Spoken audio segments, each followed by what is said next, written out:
Olá, estamos de volta com Toda Mulher. No programa de hoje eu converso com a fundadora do coletivo Meninas Black Power, Hélida Aquino. Hélida, vamos continuar aqui o nosso bate-papo. Além da página no Facebook, vocês têm um blog também, não é isso? Uhum. Quais são as principais perguntas? Vocês recebem muitos depoimentos nesse blog? Como é que funciona? O blog, assim como a página e todos os nossos outros espaços de mídia, porque a gente se preocupa em estar em diversos espaços de mídia virtual, a gente se identifica como um movimento de mídia livre, fala sobre diversos assuntos. Como a Rafaela falou, a gente tem essa noção de que não é um ambiente onde apenas a beleza da mulher negra vai ser colocada em pauta. Então a gente fala sobre política, sobre educação, sobre cultura, e o blog acompanha a mesma dinâmica dos nossos outros espaços. A gente tem posts escritos pelas integrantes do coletivo, mas a gente também aceita contribuições de seguidoras, de amigas e amigos nossos de outros lugares, trazendo essas construções para dentro do blog. E aí as perguntas não são só sobre beleza. Quando a gente faz um post sobre beleza ou sobre produtos que você pode usar, por exemplo, penteado, maquiagem, é óbvio, as perguntas são muitas, mas também temos muitas perguntas sobre outros assuntos e eu diria até que não são só perguntas, geralmente são questões que a gente recebe para pensar, para opinar, para debater, para levar para outros espaços, até para dentro das atividades nas escolas. A gente tem sempre esse tipo de construção através de comentários. A gente recebe um volume bacana de comentários, eu não sei mensurar se é muito, mas para a gente é uma quantidade legal. E são sempre questões que nos estimulam a pensar. Então, e vocês têm esse trabalho, então, também com escolas, né? Vocês levam o debate dessa questão do racismo, a questão da importância de se autoafirmar, de se reconhecer, de se conhecer também, né? Quando vocês perceberam que era importante levar esse debate para dentro das escolas?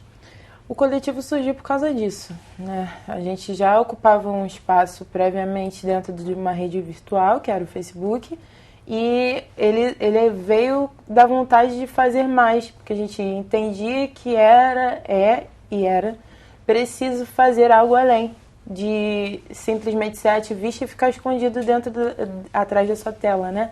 Então a gente queria trazer e trouxemos as atividades para um plano físico, se é que posso dizer assim, e hoje a gente atua em primeiro plano, fazendo essas atividades socioeducativas. A gente vai para qualquer lugar que nos convidem, fazer oficina, palestra, tudo que se possa fazer para deseducar e educar crianças e adolescentes dentro das áreas de identificação enquanto um indivíduo, um menino, uma menina negra, da valorização da nossa cultura ancestral, o que isso traz para a gente, por que não deixar passar, por que continuar falando sobre superação do racismo, principalmente, porque a gente sabe que dentro do ambiente escolar isso é muito presente, há resistência por parte dos professores, há muita agressão entre os alunos e é preciso continuar trabalhando essas questões, é por isso que o coletivo existe. E como é que é quando vocês chegam nas escolas e as crianças, os adolescentes veem vocês todas com cabelo natural e a maioria lá não tem, né? Sim. Como é que elas conversam com vocês? Elas perguntam como deixar o cabelo assim? Elas se interessam em deixar o cabelo crespo, natural? Ou vocês ainda sentem um pouco de resistência? Como é que é esse trabalho? Geralmente a gente divide a nossa experiência dentro desses espaços em 2 tempos. Primeiro é o tempo que eles têm de impacto com a nossa imagem. Por mais que sejam parecidos com a gente, geralmente quando a gente vai, a gente prefere ir, geralmente é para onde a gente vai, né? Escolas periféricas, em ambientes distantes das zonas privilegiadas, Zona Norte, Zona Oeste, Baixada, são os lugares onde a gente está. Inclusive, a gente fez um trabalho contínuo de 1 ano numa escola em Nova Iguaçu, no interior de Nova Iguaçu, Tinguá, e geralmente é o que acontece. As crianças têm um impacto grande com a nossa imagem, com o nosso cabelo, nosso jeito de vestir, porque não é só o cabelo, né? Há todo um corpo que fala, nosso corpo fala.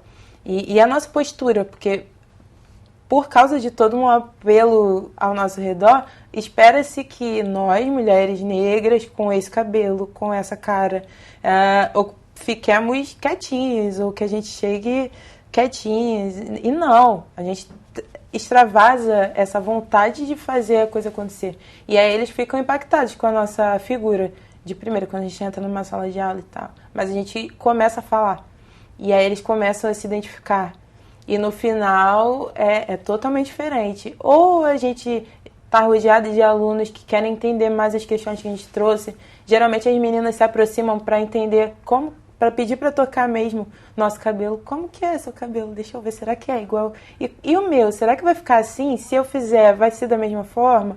E a gente tenta, naquele meio tempo, aconselhá-las, mas a gente tem tido muitas experiências de alunos que precisam de orientação e dentro da escola, dentro das suas casas não tem, quanto à vida acadêmica mesmo, né? Para onde ir, o que eu posso fazer, o que é essa profissão, o que isso daqui estuda. E a gente pode orientar. É importante porque todas de vocês têm algum tipo de formação, né? Alguma formação em ramos diversos, né? E aquela criança e adolescente, às vezes, que está ali sem nenhuma perspectiva de vida, né? Sem ninguém que influencie de verdade, vê em vocês essa influência, né? Ser espelho é muito importante pra gente, principalmente do contexto em que nós estamos inseridos, todos. Da privação, ainda hoje, século XXI, onde mulheres como eu, como você, já conseguimos transcender, existem as que entendem ainda que não podem. Existem crianças que ouvem dos professores, ouvem dos familiares que não podem, que não são, que não vão conseguir fazer. E a gente vem para ser contrafluxo, para invadir, e a gente entende que a palavra é essa mesma, é invasão, é ocupação. A gente chega dentro do ambiente e fala para esse menino que ouve o tempo todo que ele não pode porque ele é burro, por exemplo. Sim. Que ele é capaz e que se ele quiser ser, sei lá, um professor de física, ele vai poder. Se a menina quiser ser uma bailarina de uma companhia famosa fora do país, ela vai poder, porque a gente pode ser o que quiser. Desde que por trás haja um trabalho, e aí são outras articulações, mas é possível, tudo é possível. Com certeza. E, Elida, vocês também têm o Encrespando, né? Que é uma outra atividade que vocês fazem também com Meninas Black Power. Como é que é essa atividade? O que vocês fazem lá? Esse ano vocês tiveram o primeiro seminário internacional, não é isso? Sim. Encrespando é nosso evento oficial. A gente tem atividades pontuais. Dividimos o coletivo, o trabalho do coletivo, o trabalho dentro das redes, o trabalho nas escolas, que é a nossa principal função, né? O trabalho dentro de ambientes socioeducativos, ONGs, escolas. E essas atividades pontuais que servem muito mais para a gente ter contato com as pessoas e levar nossos assuntos para fora das mídias. E Encrespando é nosso evento oficial, a gente costuma dizer assim. Além do Encrespando, a gente organiza algumas sociais para ter contato principalmente com mulheres, meninas que nos seguem. Mas o Encrespando é nosso evento oficial. E esse ano a gente fez uma coisa diferente. São 3 anos, quase 4 anos de coletivo. E nos 2 primeiros eventos, nos 2 primeiros Encrespando, nós fizemos em apenas um dia. E nesse terceiro, com a ajuda do Departamento de Direito da PUC-Rio, que foi nossa parceira, nós pudemos ocupar 3 dias na PUC, lá no prédio de Direito, com um seminário internacional. Nós tivemos palestrantes e conferencistas que vieram de outros países. Óbvio, vou louvar a imagem das nossas deusas do nosso próprio país, tipo Lúcia Xavier, por exemplo, que para mim é uma grande inspiração, e esteve lá, foi uma das palestrantes painelistas do seminário, e foram 3 dias intensos, mas muito construtivos dentro da PUC. E quais foram os principais temas que vocês debateram no Encrespando? Principalmente a presença da mulher negra nessa sociedade. E o nosso tema foi a década dos afrodescendentes, instituída pela ONU, e foi o nosso eixo central. Dentro disso, nós trabalhamos questões como o racismo ambiental, os direitos da mulher trans, da mulher lésbica, da sexualidade mesmo, falamos sobre isso. Falamos sobre saúde da população negra, que por sinal é a minha área, e um tanto de outras coisas dentro do tema da década internacional do afrodescendente. Agora, tem uma questão também com relação, vocês que agora, né, estão aí fazendo sucesso nas redes sociais, isso é verdade, vocês fazem muito sucesso nas redes sociais. A gente falou muito da parte boa desse sucesso, mas também tem a parte ruim, né? Vocês agora, não desde agora, mas eu mesma vi há pouco tempo, vocês passaram por questões de ofensas racistas na página de vocês, né? Sim. Você pode contar pra gente como é que foi isso? É até oportuno você tocar no assunto, porque nós estamos apoiando uma campanha que fala sobre isso, uma campanha promovida pela ONG Crioula, a qual nós respeitamos muito como instituição, e a campanha se chama Racismo Virtual, Consequências Reais. Ontem nós falávamos sobre isso na coletiva de imprensa que Crioula deu, e à noite nós lemos, recebemos declarações racistas em fotos diversas nossas. E isso é uma coisa que já acontece há bastante tempo. Nós expomos a nossa imagem, a imagem das nossas seguidoras, porque a gente entende que para a gente é importante ter exemplos visuais numa sociedade, como eu já disse, que nos priva de exemplos ainda dentro das mídias. É muito difícil, por exemplo, ver mulheres ocupando o espaço que você ocupa aqui, né, central, de protagonista, de fala principal. A gente precisa de exemplos, e é isso que a página proporciona. Mas isso incomoda, né? Isso expõe a figura. E aí a gente, com o passar do tempo, começou a se proteger usando mecanismos do próprio Facebook. A gente bloqueou certos tipos de expressões e palavras, como cabelo ruim, cabelo duro, bombril. A gente tenta bloquear e isolar nossa comunidade, mas ontem foi impossível. A gente recebeu comentários de cunho racista, sim, e o que nós fizemos foi denunciar, não apagamos, nem vamos deixar exposto, para que as pessoas entendam o que acontece. Acontece com pessoas famosas, acontece com anônimas, acontece em páginas coletivas como a nossa, acontece individualmente. Recentemente, uma das integrantes do coletivo foi exposta assim, pegaram uma foto dela, ela é empreendedora, e pegaram uma foto dela sem qualquer permissão, e a foto começou a circular em WhatsApp por aí, pelo mundo, sem que ela tivesse controle nenhum, até que a foto chegou nela. E ela viu, e a mensagem era totalmente deturpadora e degradante. E o que nós podemos fazer em casos como esse, em casos como o que presenciamos na página, é denunciar. A gente precisa fazer com que racismo seja um crime que leve a alguma consequência, que tenha alguma consequência, e que os culpados sejam punidos. Com certeza, porque realmente a gente tem uma legislação, né, que tipifica o racismo como crime, mas até hoje ninguém foi de fato preso por causa disso, né? Acaba sendo incluído em outro tipo de crime, não no crime de racismo, sempre, acaba virando sempre injúria racial. Então é muito complicado, mas a luta é grande e é importante continuar, de fato, denunciando, né? Sim. Porque só assim a gente vai ter, de fato, algum caminho, né? É sempre brincadeira, uma piada, não foi bem assim. Só que, na verdade, a gente sabe que por trás de brincadeiras há verdades maquiadas, e às vezes não é brincadeira mesmo, eles querem dizer isso. E o que acontece muito hoje, principalmente falando sobre racismo virtual, que é o jeito mais comum atualmente, é a certeza da impunidade.